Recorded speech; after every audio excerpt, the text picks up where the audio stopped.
Continuamos en el curso de filosofía, en el módulo de ética. Y vamos a hablar de la ética griega, Aristóteles. La doctrina de la voluntariedad en la ética eudemia. En un primer resumen, el análisis comparativo de la teoría aristotélica de la voluntariedad muestra que la ética, eudemo, resume las tesis de la ética a Nicómaco y las expone de una manera más rigurosa. Así, en este sentido, podríamos considerar que la ética a Eudemo es posterior a la ética a Nicómaco. Como ya hiciera en la ética nicómaca, Aristóteles emprende en la ética eudemia un estudio sobre la voluntariedad, lo que se entiende inmediatamente si tenemos en cuenta que en general la investigación en ella se lleva a cabo y que tiene como objeto las virtudes y éstas no tendrían ningún valor si las acciones que le corresponden no fuesen voluntarias. El mencionado estudio de la ética eudemia queda precedido por amplios desarrollos que tienen como cometido probar que el hombre es causa y principio de sus acciones. Respecto a esto, el análisis de la voluntariedad quiere especificar las condiciones que están en la raíz de esta tesis, mediante un programa de investigación según el cual, en primer lugar, Aristóteles verifica la tesis mencionada y después indaga a propósito de cuál sea el presupuesto de las situaciones que la misma presenta. Y puesto que como se establecerá, esta reside en el hecho de que la acción es el resultado de una elección deliberada, y ésta cae en el ámbito de lo voluntario, del que constituye un caso especial y se justifica la necesidad de indagar cuando una acción es voluntaria. Desde esta perspectiva, la investigación, que prueba que el hombre es causa y principio de sus actos, sirve, digámoslo así, de base, en la cual se inserta el estudio de la voluntariedad y de la elección deliberada. Secuencia de tesis lógicamente consecuenciales. Esta investigación se articula según una secuencia de tesis lógicamente consecuenciales sobre la que es necesario detenerse. Después de haber precisado al comienzo de la misma que para esta investigación es necesario asumir otro punto de partida. El Stagirita afirma que todas las sustancias son por naturaleza principios, que el hombre es principio, además de en relación a otras sustancias semejantes, es decir, de otros hombres, en relación a las acciones. Y es que principios en sentido preeminente, que son aquellos de los cuales derivan los movimientos como de un término primero y sobre todo aquellos de los cuales derivan cosas que no pueden ser de otro modo. Por lo tanto, si los principios en sentido preeminente son principios del movimiento, los matemáticos no serán principios en sentido preeminente y propio, sino solo por semejanza. Que el hombre es principio de un cierto movimiento en cuanto es principio de las acciones, y la acción es movimiento. Que, dado que el principio es causa de las cosas que de él derivan, si éstas son necesarias, o sea que si no pueden ser de otro modo, también serán necesarios sus principios. Y si por el contrario aquellas pueden ser del modo contrario del que son, también estos serán de esa misma naturaleza. Que la primera consecuencia de un principio es una cosa necesaria, pero las consecuencias sucesivas pueden ser también cosas contrarias. De esta clase son las acciones de los hombres, de los mismos hombres que pueden derivar acciones contrarias. Que todas las cosas de las que el hombre es principio pueden acaecer o no. Por consiguiente, el hombre es su causa. Que la virtud y el vicio, siendo objetos del elogio y el vituperio respectivamente, pertenecen a la categoría de cosas que pueden ser o no ser. Por consiguiente, el hombre es su causa y principio. Y que tales son las cosas que se realizan en virtud de una elección deliberada. La fundamentación ontológica. Se ha apuntado ya a la estructura del marcado carácter consecuencial de esta sucesión de tesis, y la lectura de las mismas confirma la observación. Pero, por otra parte, y también en relación a la estructura de la argumentación aquí desarrollada por Aristóteles, es necesario atender a la fundamentación ontológica que da a la cuestión que pretende probar, a saber, que el hombre es causa y principio de sus acciones. Para probar esta tesis, Aristóteles parte de las nociones metafísicas de causa, y principio, nociones para las cuales en MetApp se afirma que las características básicas del principio subyacente a todos los significados que asume el término es ser el primer factor del cual la cosa o es o llega a ser. Después de aclarar que son causa, la materia, ya sea la materia próxima, ya sea la materia remota de una cosa, la forma o la esencia, así como sus partes y géneros remotos, el primer principio de cambio, o sea, la causa eficiente, y aquello en vista de lo cual, es decir, la causa final, se precisa que de una misma cosa puede haber más de una causa, si bien no más de una causa del mismo tipo. Ahora bien, precisamente sobre el principio como primer término del movimiento insiste la tesis y la pluralidad de los significados de causa que muestra el trasfondo de la instancia, según la cual el hombre es causa de sus acciones. Es cierto que se hace referencia a la acción como un tipo de movimiento, y por consiguiente al hombre como causa del movimiento. No hay duda de que se le atribuye la causalidad eficiente de sus actos, pero con toda evidencia no solo esta, sino que por otra parte también la causa formal, final y material intervienen como causas del movimiento, en general, y de aquel movimiento particular, que es la acción. En la argumentación, además, Aristóteles alude a la tesis metafísica, según la cual las causas de las realidades inmóviles son ellas mismas inmóviles, allí donde las causas de las realidades contingentes, esas que pueden ser de un modo distinto del que son también de este mismo género. Alude asimismo a la distinción entre los principios de la matemática y aquellos de las realidades en movimiento, y por lo tanto, en última instancia, al distinto estatuto ontológico de las entidades matemáticas y físicas, que es el tema de la MetApp. Aún más, la tesis según la cual la sustancia, en principio, es de carácter metafísico, ya sea porque la sustancia, como es sabido, constituye el significado focal del ente en su multivocidad, ya sea porque en su significado de esencia, que es su significado primero, aquella coincide con la causa formal, de la que hemos señalado, ya su valencia metafísica. Pero todo esto, si bien por una parte certifica la posterioridad del conjunto de la ética de Eudemia respecto de los libros de la metafísica, donde se exponen las doctrinas que acabamos de traer a colación, y en particular la posterioridad respecto de aquellos libros, el sexto y el séptimo, que según el parecer prácticamente unánime de la crítica, contienen teorías formuladas por Aristóteles en un momento relativamente tardío de su actividad investigadora. Por otra parte, evidencia el nivel de plena madurez doctrinal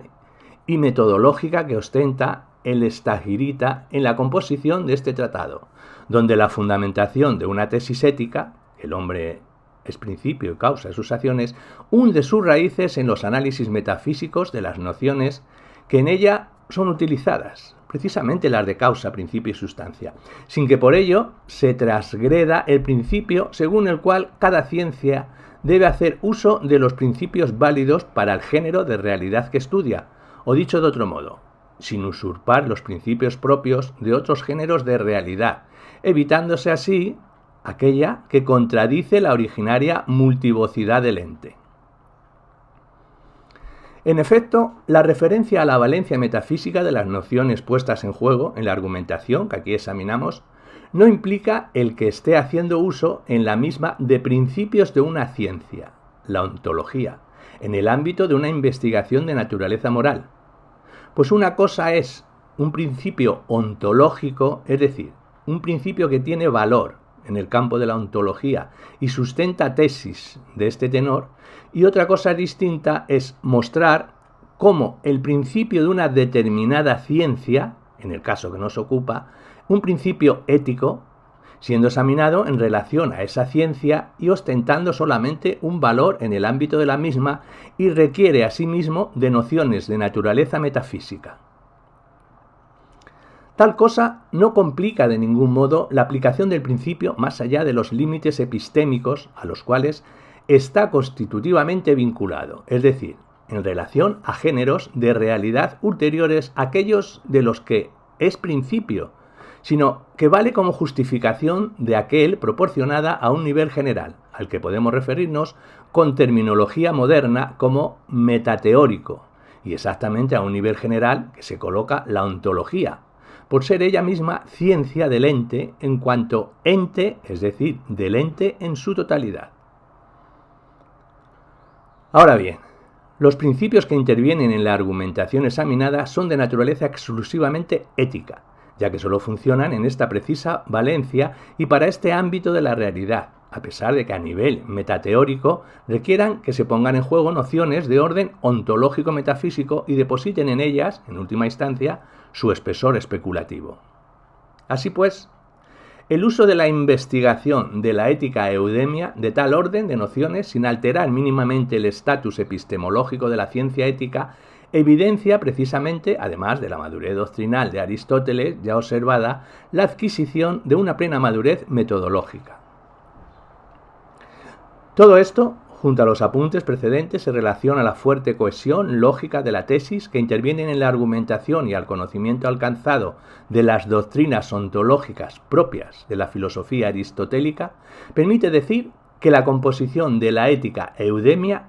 debe ser colocada en un momento relativamente tardío de la trayectoria especulativa de Aristóteles. Un momento que, si tenemos en cuenta que un tal examen a propósito del hombre como principio y causa de sus acciones, con la importancia que él mismo tiene para la arquitectura de la teoría moral, también común a la ética nicomáquea, que no se encuentra en este tratado y se revela necesariamente como posterior al momento de composición de esta. La voluntariedad y la involuntariedad en la ética eudemia y en la ética nicomáquea. El análisis de la voluntariedad y la involuntariedad constituye, por otra parte, el capítulo en el que podemos apreciar una mayor diferencia entre la ética eudemia y la ética nicomáquea. Esta diferencia se hace evidente a partir del hecho de que en el examen del primer tratado se desarrollan una serie de anotaciones temáticas y se prosigue según desarrollos que permiten clarificar, según varios puntos y distintos aspectos, la propia autonomía respecto al tratamiento del otro tratado, en el que no hay rastro ni de las primeras ni del segundo. Desde este punto de vista, se hará necesario averiguar si estas novedades representan una maduración conceptual y metodológica respecto a los temas y a la lógica según los cuales se articulan los análisis correspondientes de la ética nicomáquea. En particular, se hace necesario averiguar si la investigación de la ética eudemia propone la misma doctrina de la ética nicomáquea, aunque disponiéndola de modo distinto, o si por el contrario subsiste también una diferencia doctrinal entre estas obras. Y en el primer caso, ¿en qué términos se delinea la novedad doctrinal de la ética eudemia? Como una suerte de concentración o síntesis de los argumentos efectivamente presentes en la ética nicomáquea, o cuando menos implícitos en la tesis que en ella se desarrollan, y según una lógica argumentativa más adecuada para hacer comprender tales tesis, o como una elaboración de conceptos y recorridos que tienen poco o nada que ver con los de la ética nicomáquea. En cualquiera de las dos hipótesis, no obstante, será posible verificar el grado de madurez alcanzado en los dos tratados según los parámetros de la precisión conceptual y del rigor lógico. Y está claro que según el orden de las consideraciones y planteamiento del discurso, si la investigación de la ética eudemia se presentara como no menos precisa que la ética nicomáquea en las definiciones de los dos contenidos conceptuales y no menos rigurosa en la articulación de sus recorridos, habrá que concluir que respecto a esta, aquella es posterior.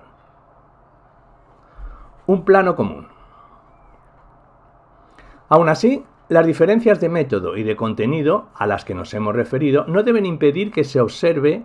cómo las dos investigaciones incluyen en un plano común que sus disquisiciones sobre la voluntariedad, donde se busca definir la elección deliberada y la relación de ésta con las virtudes éticas. Así pues, desde un punto de vista, el diseño general es el mismo y deja de ver un proyecto de investigación idéntico, el cual a su vez revela una misma concepción de fondo. Se ha afirmado ya, y ahora insistimos en ello, que la elección deliberada es algo voluntario, de modo que la aclaración sobre lo que sea lo voluntario es útil para la aclaración conceptual de la elección deliberada. Y dado que es imposible que las virtudes no se expresen en actos deliberados elegidos, se hace necesario indagar la relación entre la elección deliberada y las virtudes éticas. Ahora bien, este diseño está claro en la Ética nicomáquea y se puede constatar comenzando por la sucesión de los capítulos que integran tal investigación. Con el objetivo de definir qué es lo voluntario, Aristóteles comienza por determinar qué es lo involuntario y establece que es sobre todo involuntario lo que es forzoso, precisando que son forzosas las acciones cuyos principios son extrínsecos al sujeto y en los que el sujeto mismo no ha participado en absoluto. A continuación, indica la segunda condición de la involuntariedad de una acción: la ignorancia de las circunstancias particulares en las que ella se desarrolla, identificadas en el agente, en la acción misma, en el objeto, en el dominio de la acción, en el medio, en el resultado y en el modo. Además, el estagirita aclara que para que sea involuntaria la acción realizada por ignorancia, es decir, la acción de la cual es causa la ignorancia, se requiere que el sujeto sienta dolor o repugnancia, debiendo considerarse tal acción, en caso contrario, como no voluntaria.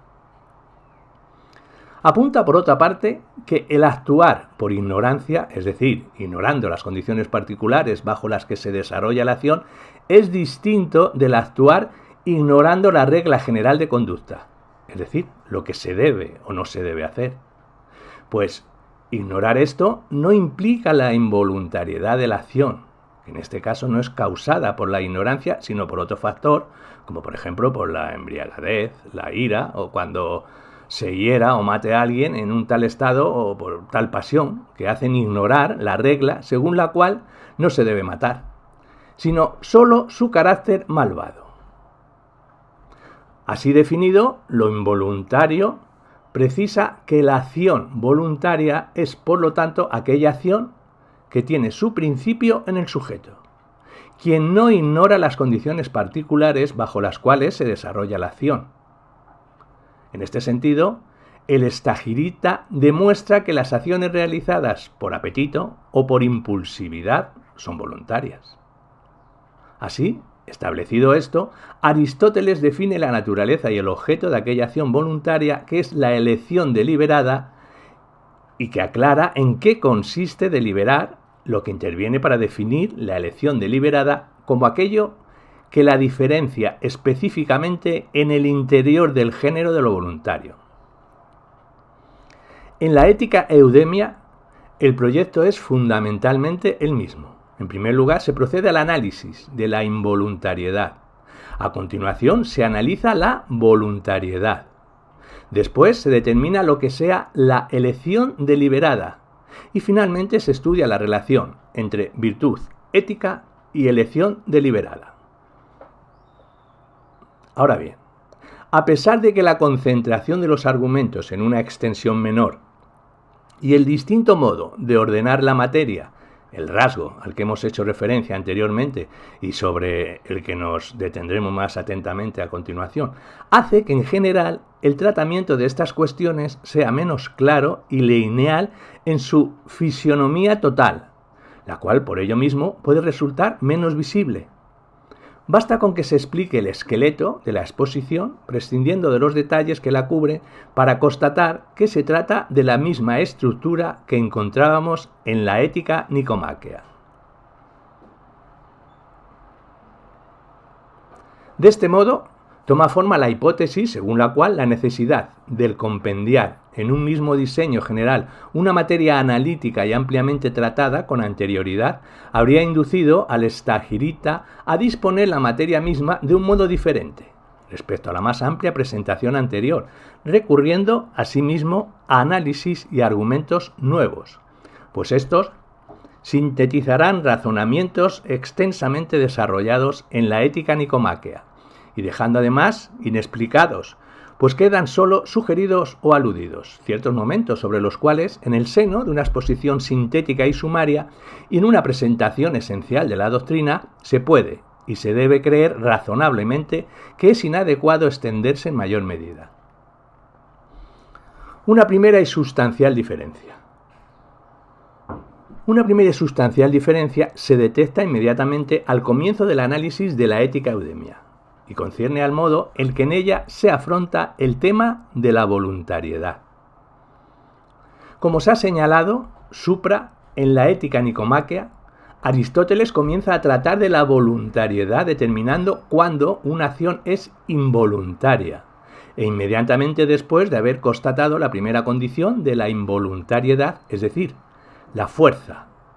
En el mismo capítulo se dedica al problema de las acciones llevadas a cabo para evitar males mayores o para conseguir mayores bienes. Después de aquellas acciones llevadas a cabo bajo el impulso del placer o de la belleza. Ambas clases de acción, de hecho, podrían parecer involuntarias, pudiéndose entender, en cierto sentido, que también ellas son llevadas a cabo por algún tipo de fuerza. Una vez se considera que sus principios pueden creerse como externos al sujeto. Pero Aristóteles muestra que esto no es así, y que por el contrario, aquellas son igualmente acciones voluntarias, o al menos prevalentemente voluntarias. En cuanto a las primeras, de hecho, Aristóteles hace ver que poseen un carácter mixto de voluntariedad e involuntariedad, pero que se parecen sobre todo a las acciones voluntarias. Porque cuando se realizan son objeto de elección, son efectivamente escogidas como medios para conseguir los fines anteriormente mencionados. El principio del movimiento de las partes del cuerpo, mediante las cuales tales acciones se llevan a cabo, está en el sujeto.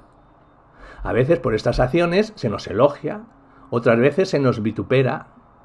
y tanto el vituperio como el elogio presuponen la voluntariedad. El estagirita apunta, no obstante, que si bien a veces el hombre no es elogiado, es con todo perdonado, como sucede cuando uno hace lo que no debe, por causas que sobrepasan la naturaleza humana. Pero estos son casos raros, siendo necesario ser muy precavidos y no generalizar. También las segundas son acciones voluntarias, porque el placer y la belleza moral motivan todos los actos de los hombres, y sería absurdo decir que todas las acciones son involuntarias.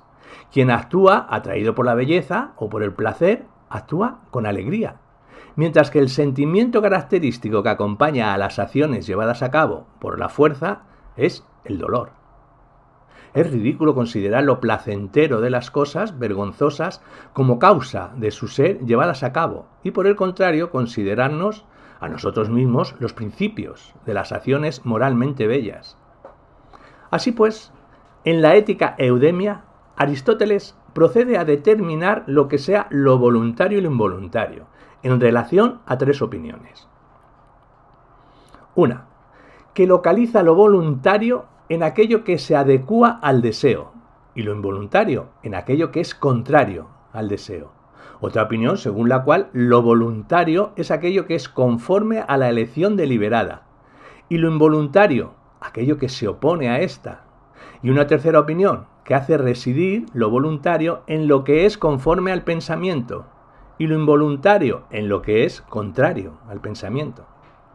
Procede a continuación a mostrar que lo voluntario no es aquello que está de acuerdo con el deseo, ni con la elección deliberada,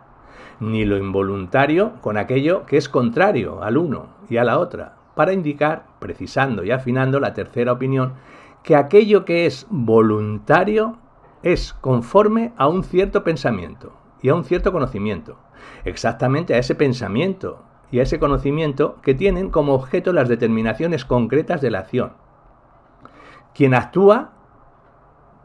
que se lleva a cabo, el medio con el cual se lleva a cabo la cosa, mientras que quien actúa, ignorando estas condiciones, actúa involuntariamente. Se trata de la misma doctrina de lo voluntario y lo involuntario que Aristóteles elabora en la Ética Nicomáquea, en relación a la segunda condición de estas nociones, si bien, como está claro, ya a partir de estos términos, En la ética eudemia, esa doctrina se alcanza a través de un recorrido marcadamente dialéctico, en cuanto se especifica concretamente en el examen peirástico y exectástico de un painómeno. En este sentido, el desarrollo de la ética eudemia es plenamente coherente y satisface precisamente la prescripción metodológica, según la cual en las cuestiones éticas se dará una demostración suficiente. Si después de establecer los hechos observados y de resolver las dificultades que se presentan, se prueba, si es posible, la verdad de las opiniones admitidas sobre estas pasiones. Ahora bien, en virtud de la plena conformidad para con este dictado metodológico, el desarrollo de la ética eudemia demuestra haber alcanzado un grado de madurez doctrinal que exige colocar su composición en una fecha tardía de la actividad científica del Stagirita. Sea como fuere, en este momento se hace necesario parar. Mientes sobre el hecho de que Aristóteles comienza su análisis sin hacer referencia a la que en la ética nicomáquea era considerada como la primera determinación formal de este tipo de acciones, la cual será tratada en la ética eudemia solo en el capítulo siguiente. Nos referimos a aquella según la cual, en una acción involuntaria, la acción llevada a cabo por la fuerza deja de indicar la misma como si se tratara de una condición obvia, por ya conocida, y entra inmediatamente a examinar dos tipos de acción, cuya voluntariedad o involuntariedad se determina en los mismos argumentos proporcionados por el Stagirita, en relación al ser o no ser forzadas a actuar. Este es precisamente el presupuesto, es decir, el trasfondo teórico sobre el cual emergen los análisis a propósito de las acciones llevadas a cabo bajo el influjo del apetito y de la impulsividad.